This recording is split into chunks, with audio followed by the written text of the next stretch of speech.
He conquered a territory twice the size of the Roman Empire, creating the largest land empire in history. His name alone brings images of thundering hooves, unmatched military genius, and a legacy written in the blood of his enemies. He is Genghis Khan, a man who once ruled nearly everything between the Pacific Ocean and the Caspian Sea.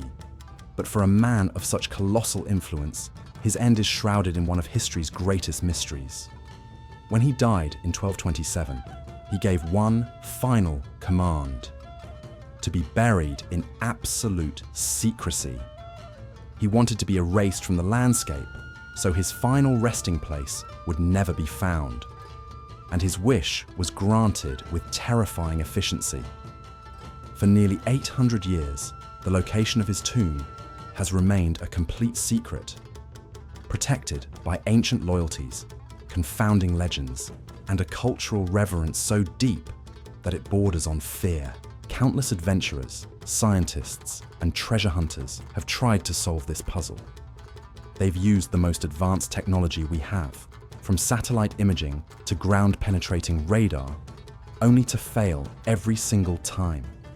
What extreme measures were taken to hide the grave of the world's greatest conqueror? Why have our most sophisticated tools been defeated by an 800-year-old secret? And what is the terrifying reason many believe the tomb of Genghis Khan will, and perhaps should, never be found? To understand why this tomb is so fiercely protected, you have to understand the man himself. Genghis Khan wasn't born a king. His story begins on the harsh, unforgiving plains of northeastern Mongolia, where he was born simply as Temujin. His early life was a constant struggle, marked by poverty, tribal warfare, and even the kidnapping of his own wife. But out of that chaos, a leader with extraordinary vision and ruthless ambition clawed his way to the top.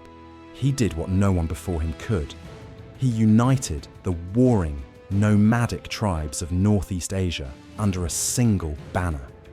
He created a code of law, a writing system, and a society built on merit, not who your parents were.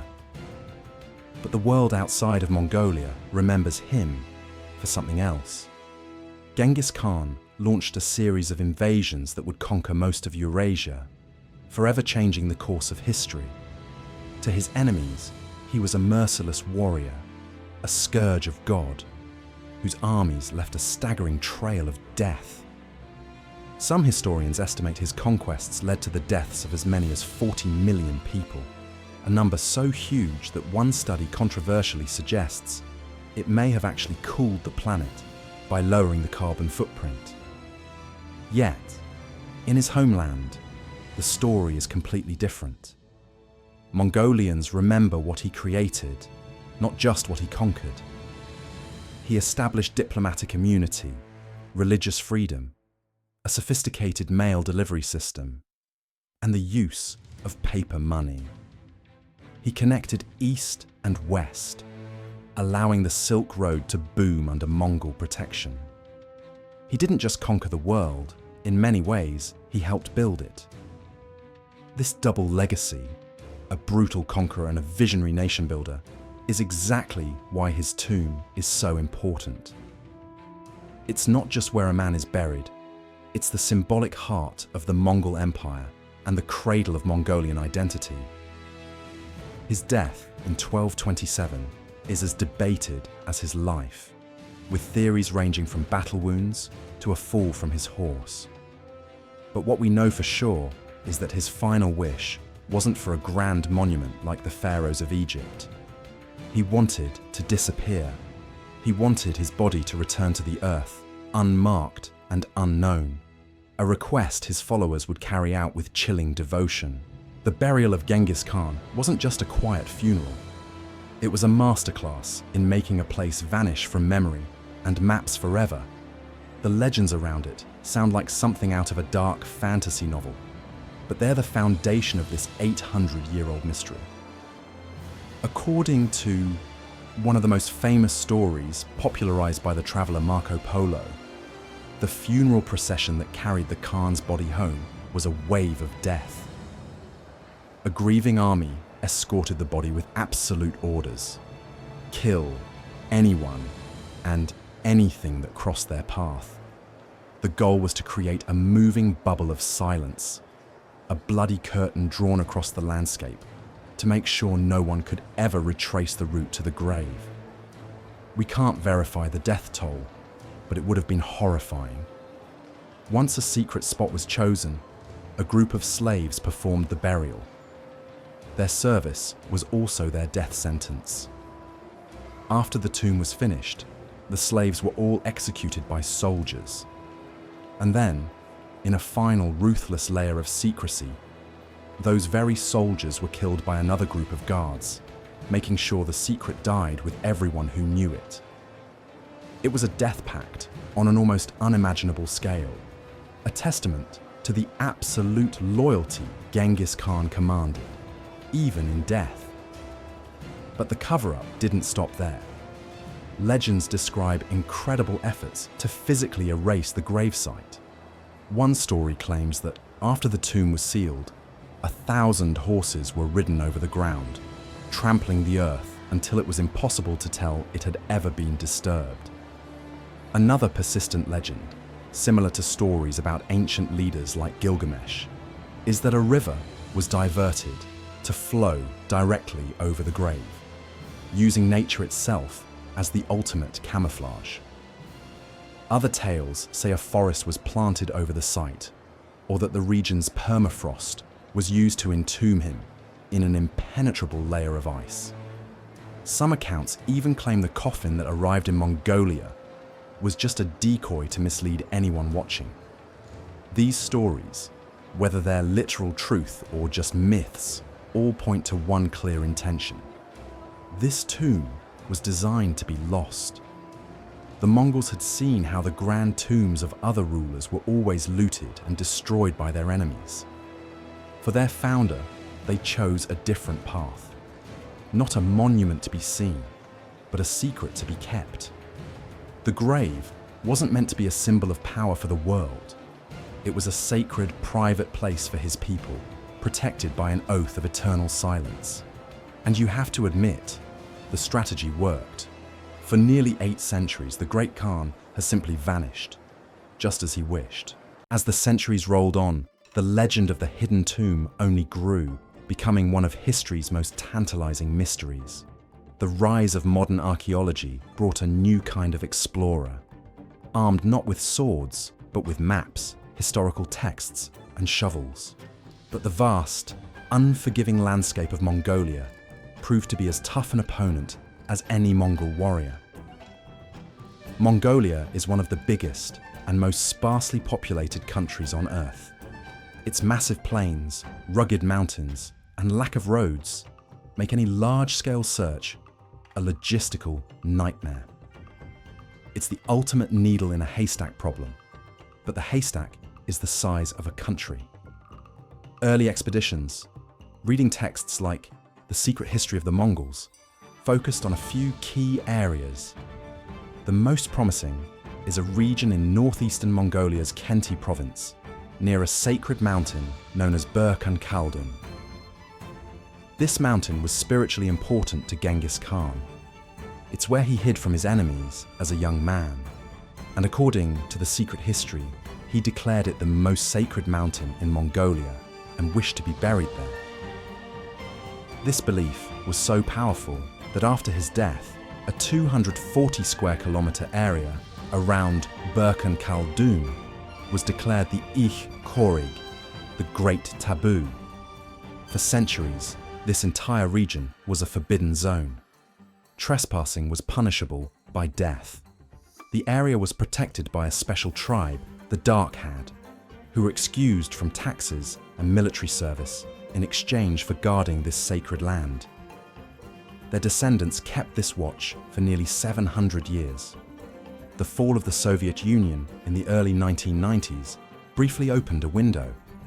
The Great Taboo wasn't enforced with the same iron fist, and foreign expeditions started showing up, hoping modern tech could finally crack the case. But a joint Japanese-Mongolian expedition was quickly shut down by public protests and political backlash. as a newly democratic Mongolia began to reassert its national identity.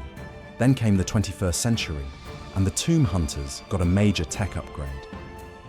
National Geographic launched the Valley of the Khans project, a non-invasive search led by explorer Dr. Albert Yumin Lin. Instead of digging, his team used a powerful set of digital tools. They used high-resolution satellite images to scan the landscape from space, asking thousands of online volunteers to tag potential archaeological sites in a massive crowdsourcing effort. This virtual excavation let them survey thousands of square kilometers without disturbing a single blade of grass. And they identified 55 potential sites. On the ground, teams used ground-penetrating radar GPR and other tools to peer deep beneath the Earth's surface, looking for buried structures. In 2015, another expedition led by French archaeologist Pierre-Henri Giscard used drones to get a detailed look at the summit of Burkhan Khaldun. Their analysis pointed to a huge, 250-meter-long mound, or tumulus, that looked man-made and was consistent with imperial tombs found in China. It was a tantalizing clue, maybe the closest anyone has ever come. But that's where it stopped. Because even the best technology has run headfirst into a wall far tougher than dirt or stone. The profound cultural and spiritual beliefs of the Mongolian people. The government, reflecting the will of its people, has made the Burkhan Khaldun area a UNESCO World Heritage Site, making any kind of digging illegal. Technology brought us to the very doorstep of the tomb, only to find the door is guarded not by a curse, but by a deep and abiding respect. To many in the West, finding Genghis Khan's tomb is the archaeological quest of a lifetime, like finding Troy or King Tut's treasure. It's a chance to unlock the secrets of a lost world and recover priceless artifacts. But for many Mongolians, the very idea is a profound act of disrespect, not just to their greatest national hero, but to the soul of their nation. This isn't really about a curse, though that's a popular story in foreign media. People point to the tomb of another Mongol conqueror, Tamerlane. Soviet archaeologists opened his grave in June 1941, and just 2 days later, Nazi Germany invaded the Soviet Union. For some, it's a spooky coincidence, a warning about disturbing the sleep of great conquerors. But for most Mongolians, the feeling comes from something much deeper: respect. The core belief is simple: Genghis Khan did not want to be found. He and his followers went to extraordinary, violent lengths to keep his grave a secret. To actively search for it is to defy his final wish. As one young Mongolian translator put it plainly, they went through all that effort to hide his tomb. Opening it now would violate his wishes. This view is incredibly common. It's a matter of honoring an ancestor, a cornerstone of Mongolian culture. In Mongolia, Genghis Khan isn't just a historical figure. He's practically a god, the father of the nation. His face is on their money. Giant statues of him dominate the capital, and his name is spoken with a reverence that's almost religious. Disturbing his eternal rest is seen as desecration. It's a feeling that many outsiders, used to a Western tradition of digging up the past, struggle to understand. There's also a powerful sense of national pride. Many Mongolians are suspicious of foreign expeditions, seeing them as treasure hunters who want to steal their heritage. The thought of Western archaeologists unearthing their nation's founder is, to many, an insult. They focus on what he created: a unified Mongolia, a legal code, and a national identity that survives today. The tomb's secrecy is a symbol of that legacy, a testament to Mongol strength, loyalty, and their ability to keep a secret from the entire world for 800 years. Finding it wouldn't be a victory for history, It would be breaking a sacred trust. This feeling is so strong that it's official government policy.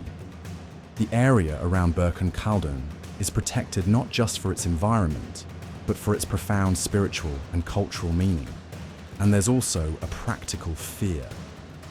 The tomb would almost certainly contain immense riches, making it an instant target for looters and sparking political fights over the artifacts.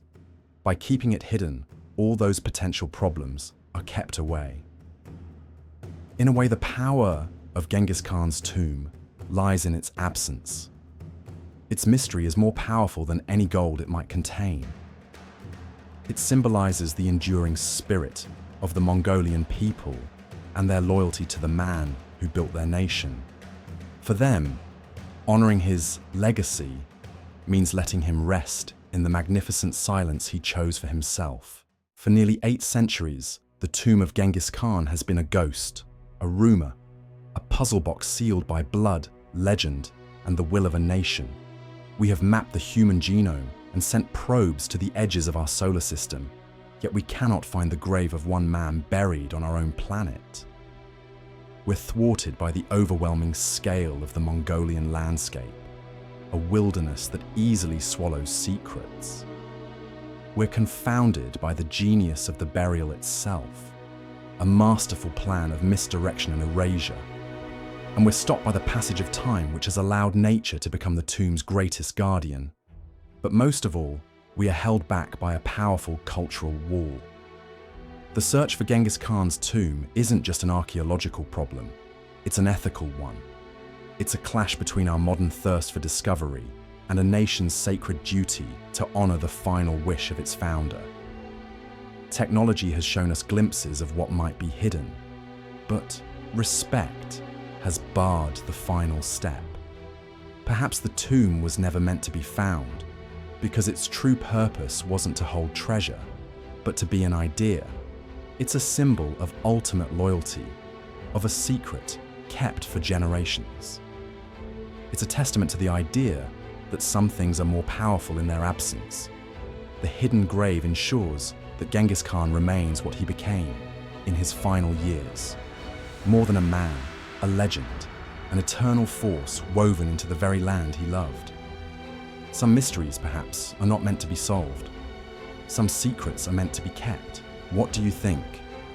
If the tomb is ever found, should it be opened? Or should his final wish for secrecy be respected forever? Share your thoughts in the comments below. We read every single one. And if you're fascinated by the world's greatest unsolved mysteries, make sure to like this video and subscribe. Click the bell icon so you never miss an update. Thank you for watching. What do you think?